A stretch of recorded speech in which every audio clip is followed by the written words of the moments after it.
Hello, good day, Africa, and welcome to the AAU Talks here on the AAU TV.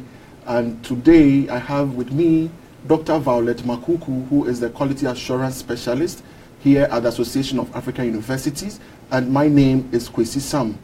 With me today, with Dr. Makuku, we are going to discuss some pertinent issues concerning African higher education and also some key interventions that the AAU has put up to ameliorate some of the challenges that we have identified as the higher education institution.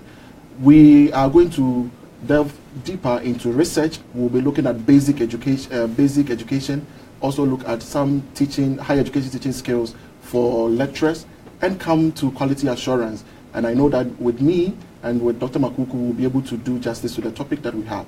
Dr. Makuku, you are welcome to the studio. Thank you, Kwesi. How are you? I'm fine, and you? I'm good. Great. So we are looking at the AAU's intervention for some key challenges in higher education. And we'll be looking at quality assurance. We'll also look at research, methodology, and also look at some key issues concerning teaching skills and learning as well. So in terms of teaching skills, what are the basic issues or what are the major issues confronting African higher education?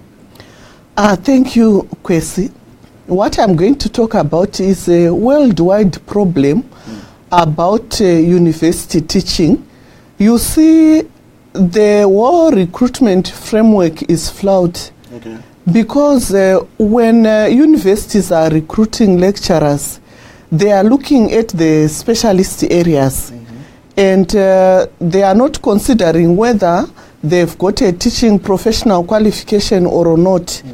Now, having done a lot of researches related to that here at the Association of African Universities, and also we have a program called Tuning Africa, where more than 300,000 students were asked throughout the continent from more than 30 countries. Okay. The revelation is still the same, that they see that the lecturers have got it. They feel the lecturers have got it, but it's not getting to them. The effective way of having the things getting to them is quite a challenge. So we are talking about subject matter knowledge and then pedagogical skills. Yes. Okay. So the subject matter, even when I normally do my workshops, I start by saying, let's have groups where we discuss what we are going to teach, and they pick on one person to teach. I see that being demonstrated quite a lot, because then we will not have talked about why we are doing this exercise. And it comes out that the content knowledge is very good, but the transmission, it leaves a lot to be desired. Okay, so what intervention are you bringing on board to make sure that lecturers really are on top in terms of pedagogy and also in terms of subject knowledge? In 2016, we designed a training program called the 21st Teaching Skills for University Personnel. So within this, the higher education teaching skills, we try and make sure that we address the kind of activities that lecturers can do with university students. You know, university students, we have some who are of the age of 25 up to 60 years and beyond. You find students there. Let me give you a real life situation that suppose you have an MBA class of managers from industry, banks, and all that, and you are talking to them for a whole 2 hours. This is what is happening in the lecture rooms. You begin to ask questions such as, so does the lecturer assume that they are empty vessels, they know nothing, but is it true that they don't know anything? Are we doing justice to what they came to learn? Isn't it now we are moving up like there's what we call the Bloom's taxonomy, which tells us about lower order skills. And as we go up, as people mature and they move up the academic hierarchy. We now look at cultivating the more difficult and challenging higher order skills like application. We don't talk of more of recall anymore, innovativeness, creativeness, synthesis, examination, evaluation. Those are the things that the managers are using in the industry to drive the companies forward. So if we talk to them, at what point are we going to make sure we are incorporating these skills through the activities that we give them? It should be a learner-centered approach.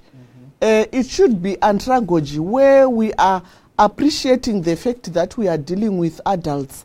And as such, they also have something that they have to offer. As they learn, they have the capability to create knowledge and skills, and we need to afford them that opportunity. And it's not really happening in many cases. So in such workshops, what do you really do? What is the content of the workshop? What are the expected outcomes that at the end of the day, if a lecturer should attend 21st century pedagogical skills training, what will be the expected outcome for such workshop? Thank you, Kwesi. We take them through the theories. It's very important for people to have a strong background of where we are coming from, what is informing what we are advocating for them to do in the lecture rooms. So, for example, there's a popular one in psychology, Jean Piaget's theory of cognitive development, and he talks of the mental development, the psychomotor development, and the affective domain. And all these, we want to tell them so that also when they are looking at their students, they are looking at a whole person through that. And me, I've coined something like education of the head, the heart, and the hand. And it makes them remember that it should be holistic.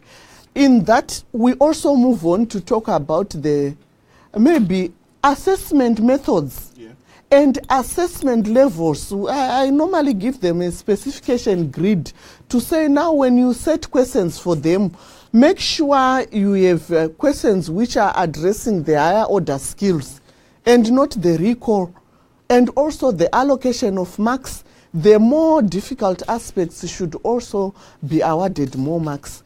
So this is what we talk about. We talk about curricular review too. We talk about the relevance of curricula. It's in these workshops that we need to talk about everything to do with teaching and learning. And I think they really appreciate. Great. So who are you looking up to in terms of your participant from the university? Are you looking at the junior lecturers? Are you looking at senior lecturers? Or anyone at all who teaches a course in a university is a target? Anyone who teaches a course in the university, because what we are saying now is, let's say a lecturer just comes in, and normally I see induction lacking from the research I've done. I ask them, so when you joined the university, did you get any induction? No. But even if they would get the induction, these old professors who are there do not have the teaching skills themselves. So how will they correctly or appropriately induct these new lecturers who are just coming? So it's the old professors, the new lecturers, because we want even those who have done some pedagogy earlier on, we want now to retool them to the 21st century. Yes, because we now want to request them and conscientize them to use social media in teaching, because we have the y.com generation of students who now use the smartphone. Why would you go to stick a timetable on this board and the first student will remove it instead of you just sending it on your students' WhatsApp groups and emails? You see, so we want to encourage them to do all these things, because earlier on, when they did their pedagogy, professional skill, they did not have this. So we want it to come aboard now. So you have an upcoming workshop for this one, right? When we have, we put them on the blog at AAU, but currently we only have some research workshops coming up, and we still need to. The greater part of last year and early this year, we were concentrating on the teaching skills quite a lot. But what I want to point out is that some countries are moving very fast to say, at least by the time you get tenured, you should have something to show us that you have attended a workshop on teaching skills, university teaching skills.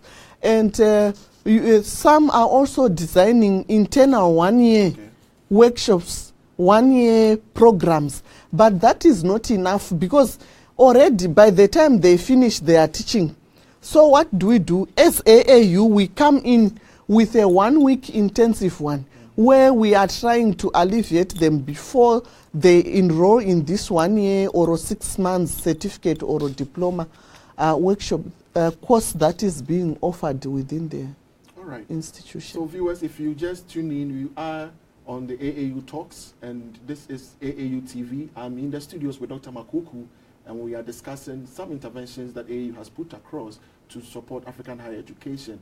We have already discussed issues concerning teaching and learning in African higher education. We want to look at research, what we are doing about research, and then also look at what AAU is doing concerning quality assurance. And so, Doc, looking at research, you know there are a lot of issues concerning research in African higher education, and there has been a lot of interventions. What currently is the association doing to make sure that we are driving the research agenda on the continent? Thank you very much, Kwesi. May you please allow me to start with highlighting some of the challenges that the Association of African Universities is now aware of because of the constant research and monitoring and evaluation that we do. You would realize that in some instances, there are new methods like of data collection or data analysis, and so we still need to retool the lecturers. And we also encourage students, like postgraduate students or even undergraduate students, to attend workshops that are to do with research. We have issues of relevance in research. We realize that sometimes a coining of a topic that is sensible, that is meaningful, that can contribute effectively to socio-economic development is a challenge. And sometimes there are a lot of challenges there out there, but people cannot coin research topics. So we are moving in to say universities should not be ivory towers, where you do research and just for the sake of graduating, and you really know as a lecturer from the start and as a student that this research topic will not get you anywhere. But we want to make an impact in the society. We want to resolve the socio-economic challenges that are there. So one of the things that we do is to concentrate on how do you coin a relevant topic for research that can be used by industry. That's another one.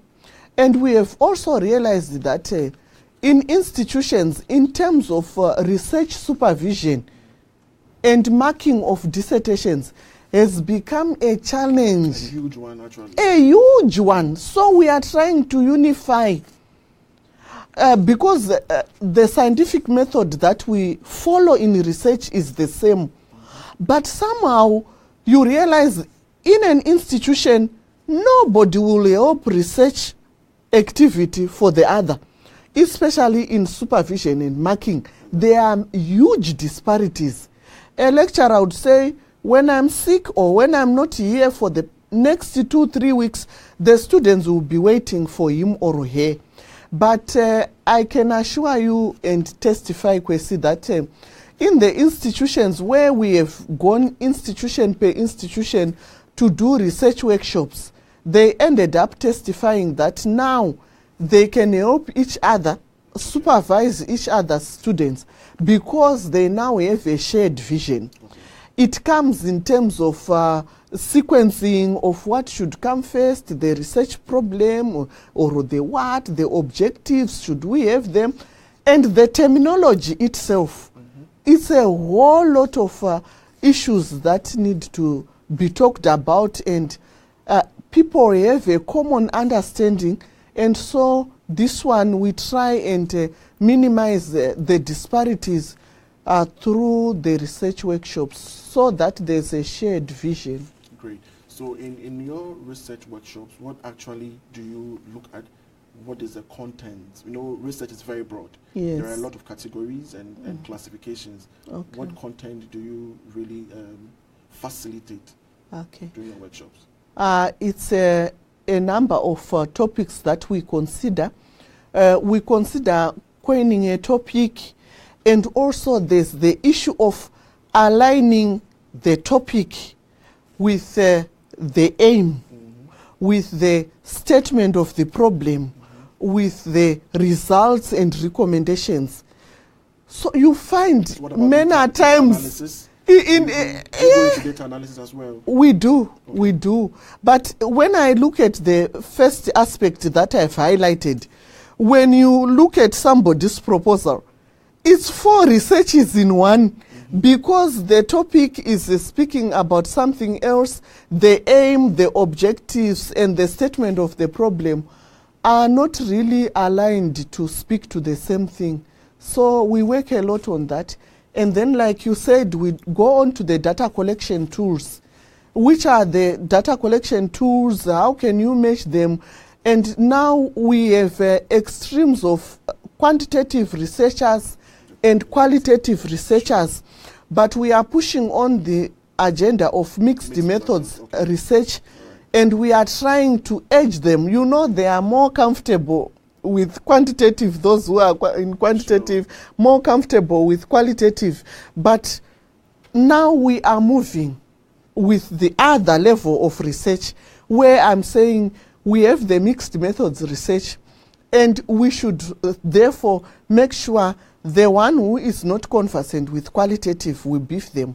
Those who are not conversant with quantitative, we beef them also. And we move now with the mixed methods research, because it has been realized that the shortcomings of quantitative are covered by the strengths of the qualitative, and vice versa. Okay. So in those workshops, we cover that. All right. But you know, basically, when you look at issues surrounding research, a lot of us, let me put it like that, especially students, always think of a topic before they look at the problem.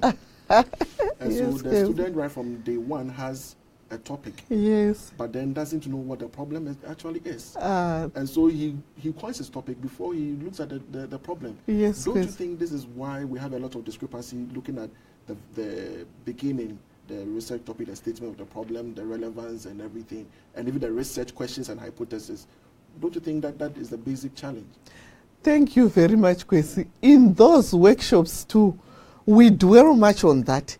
And for me, what I've seen really useful and not confusing, it's to start with the statement of the problem. What is the problem? Exactly. What is that you want to do with this problem that you have identified? Can I take an example? If I take, for example, malaria deaths increase due to malaria, increase in deaths due to malaria. If I look at a chemist, maybe, or a pharmacist would want to check, are we using drugs that are not expired, or drugs that have been well made, something like that. And if I look at a biologist and an environmentalist, they are checking also, how is the environment now? Do we have more of ponds where water is accumulating, and we are not having these filters in order to destroy the sources where mosquitoes breed? If I'm in an NGO and maybe I distribute mosquito nets and repellents, I'm checking at compliance. How are these being used? Can you see relevant research? And also in each field about the increase in deaths due to malaria. Every person in their specialist area can have something to research on related to their area which they understand best. Yeah, that is fantastic. Yes. So do you have any upcoming workshops in research? And if you have, where are you hosting it? Who are your target participants? Thank you, Kwesi. Can I start by target participants? Okay. Everybody who does research, but you know we are also into higher education. We are the voice of higher education in Africa, and we highly encourage institutions to send lecturers to attend these workshops. The next one is going to be in Zimbabwe, Harare, at the Harare Institute of Technology from 28 April to 31 May. That's the first one. And the next one is going to be in Zambia, okay. Lusaka, 3 to 6 July. Okay. But many more are lined up. Okay. So they normally take 4 days. So may I be excused here? I meant for Zimbabwe, 28 April to 3 May. Okay. 28 April to 3 May. Great. So viewers, if you are a researcher out there, if you're a student who you've gotten to the stage where you're conducting your research, Dr. Violet Makuku has a package for you, and she's going to help you choose or select your research problem before you coin a topic, which is one of the basic issues that a lot of us have when we are starting a thesis or putting up any research. They get stuck on the topic and say everything else should fall into the topic, even if the topic needs to be adjusted after doing the statement of the problem. Great. Then let's also look at quality assurance, because you know that teaching skills, learning in the university, we also looking at issues concerning research. Definitely we should check quality. And I know you have been doing a lot of work concerning quality assurance on the continent. And so do you have any plans? Are there any events concerning quality assurance as well? Yes. Can I highlight the activities that we have in quality assurance, okay. Just in brief? We do what we call mass university community lectures, okay. on building the quality culture. In this one, an institution can invite us and we go there and spend, like, we can start from like 9 a.m. to 1 p.m. or to 2 p.m. or we can continue the whole day, okay. where we have all the university community stakeholders, the managers, the staff, both teaching and support staff. And we are talking about quality issues and who is responsible for what and how we can work together as a family to drive the quality agenda. Because what you realize is that when you take each group separately, there's this thing of saying this group is supposed to do it. There are the secretaries who need to do it. It's registry who needs to do it.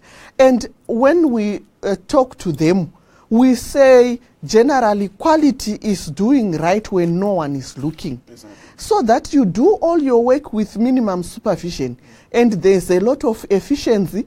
And we also say quality starts with you, because you don't say that you pass through lights that are on and you know everybody has deserted the premises, or a leaking tap and you say, until those who are in the works department see it. No, you need to switch off the lights. Sure.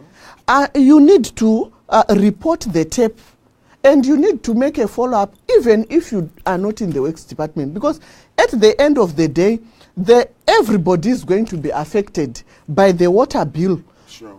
That water bill, it's a quality assurance issue, because people are just concentrating mostly on teaching and learning. Okay. And yet we need to concentrate on everything from governance to finance to teaching and learning, maintenance of vehicles and buildings. If students fail to go for a field trip, because somebody did not fix the bus on time, or somebody did not schedule that bus for that field trip. Isn't it a quality issue? It is. So it is. Total quality management in a... It is. So there's a lot of things that are not right, especially misconceptions, because I've realized most institutions are on teaching and learning. How about student support? Mm-hmm. They also need the hobbies to relax, the sporting activities, the clubs, because, you know, just continuous academic work will lead into something else. And also we need to do academic advising. If we are lecturers, we don't end in teaching. So it's all this, but people want to put quality there and quality assurance there, and then there are everyday tasks there. Right. And yet we are saying quality assurance and quality, everything is embedded. Quality is embedded in everything that you do. Okay. So when people talk of best practices, it's quality. That's the good quality we talk about. Yes. But you realize that there are many misconceptions there. Okay, so do you have any events on quality assurance, any upcoming one? I can cite one event in Botswana, end of April to beginning of May, where we are doing, it's called the ABM College in Botswana. So with them, we are doing a consultative meeting, which is followed by building a quality culture in their institution.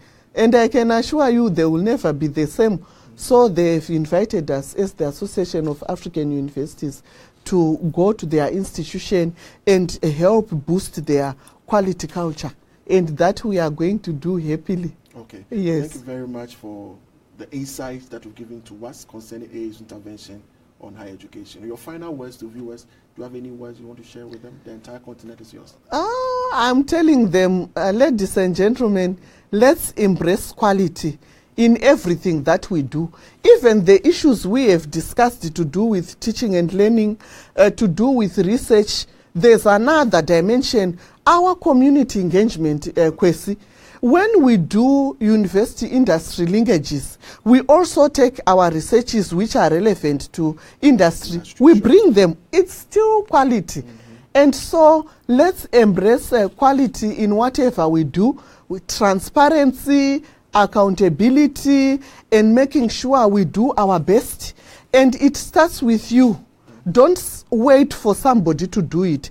If you realize the person who is supposed to do it maybe did not see it, let's encourage them and conscientize them, because it's our institution. Sure.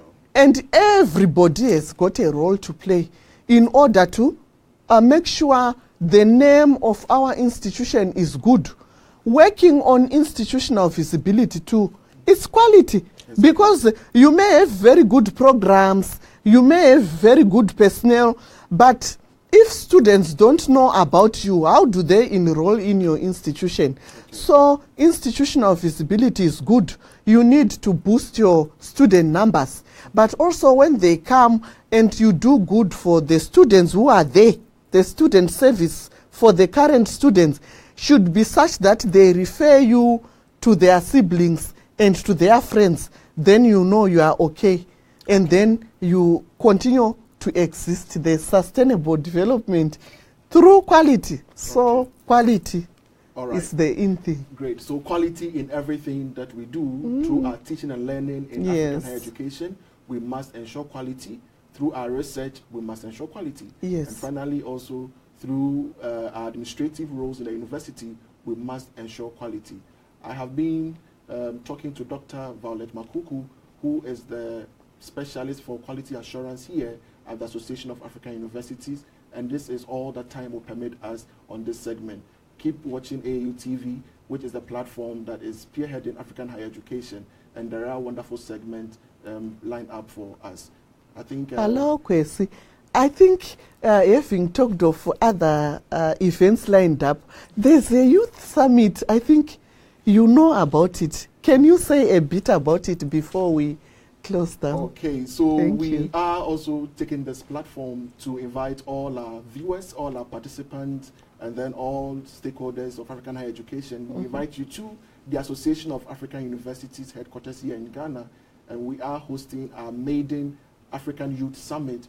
And this summit is also a platform created for students and youth on the continent, basically to groom them and then support them in making their career choices, also support them in their leadership. How can they adopt business technology to ensure that when they are out of campus, they are able to execute any role wherever they find themselves working.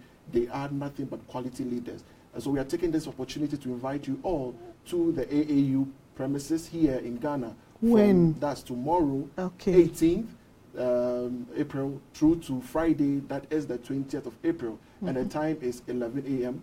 We'll be hosting dignitaries, and then we have wonderful packages lined up. And so just drive to the AAU headquarters, and we are having African Youth Summit.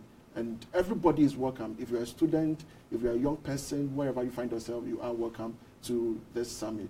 Thank you very much, and hope to see you soon. Thank you very much, Kwesi. Thank you, viewers.